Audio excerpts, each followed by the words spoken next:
So I'm currently the highest support in North America. You can see ADC, junglers, people. None of these people play support.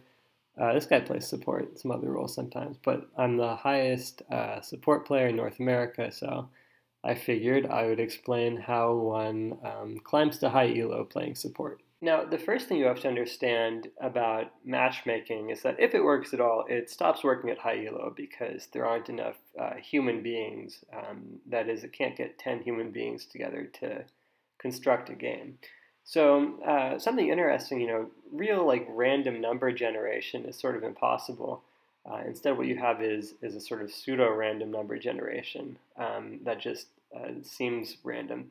But I'm actually convinced that Riot has somehow solved the problem of random number generation, somehow, as impossible as it sounds, because of how random my teammates are. Anyway, so back on topic, the thing to understand, right, is that we're all just sort of ants floating on a rock through space, and really nothing you do can matter at all. And the reason this is relevant is this is the rank 1 at the time of this game player in North America. I think what happened here is he realized he was playing Fleet Footwork Jhin and that you can't win with Fleet Footwork Jhin as rank 1, so he decided to do something sort of random because maybe that would win the game. It didn't work, but it was a good idea. So with that in mind, I'm going to present some strategies for climbing. Now the first one is to die repeatedly. It's sort of counterintuitive, right? You would think that dying is good for the enemy team, but because you think dying is good for the enemy team, it also sort of follows that your team thinks dying is good for the enemy team. And since your team thinks that your deaths are good for the enemy team, they will start playing better to compensate for your deaths in order to win the game.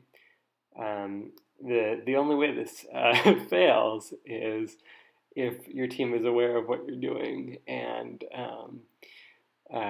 because then once they're aware it works, it will stop working. And also, I mean, it's good to die bot lane, but you can go to other lanes and die as well. Mid lane works, top lane even if you're feeling really crazy. And I know this is, again, very counterintuitive and contrary to most advice, but I'd like to just point out that we won this game. And so because we won the game, clearly I think it was a good strategy. It also sometimes helps to contest CS with your ADC because oftentimes they'll miss CS, but if you start threatening to take CS, they'll focus more on CSing, and that will sort of light a fire under their belly to get every CS. So, but back to the main thing, ways to die. I think like walking up without flash is a sort of favorite technique of mine that often leads to motivation for your team. And the sort of added benefit is that this carries over from game to game because, the Zed in the last game realized that he had to carry. Well, he'll remember the last game and realize he has to carry this one too. Now, as a strategy specific to Sona, missing your ult is, I think probably the single biggest thing you can do to motivate your team because it's sort of the most noticeable ability. Really, it's the only missable ability for Sona. I guess you could just buy the wrong items or something, and that might motivate your team too. But I think missing your ult is the single sort of biggest motivator. And as another sort of Sona specific tip, it's important to know that your auto into passive auto with your Q or something, and another auto is like an auto reset. So that lets you get more autos off, and so you should focus on doing that auto Q auto reset to take objectives a bit faster. It's not important to have a good game sense of when you can or can't hit a tower. And so yeah, this is another game that we won using these strategies. And as a final point about Sona, it's good to first pick Sona because then the enemy team will pick Blitzcrank, and then your team will realize that you're playing Sona versus Blitzcrank, so it's their responsibility to carry the early game. So now some points about roles. So junglers are sort of just better than everybody else. You can see here the jungler just completely wins our lane, right? Junglers are sort of, playing R-dimensional chess while supports are reading the instruction manual for checkers.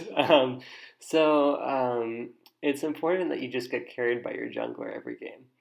And so You can see here that even though this is a sort of obviously telegraphed gank by the enemy jungler, I still actually managed to die to it because I don't flash the Morgana Q. But fortunately, our jungler is just so, brilliant that he manages to turn it around and get all the kills, and even more when bot lane for us.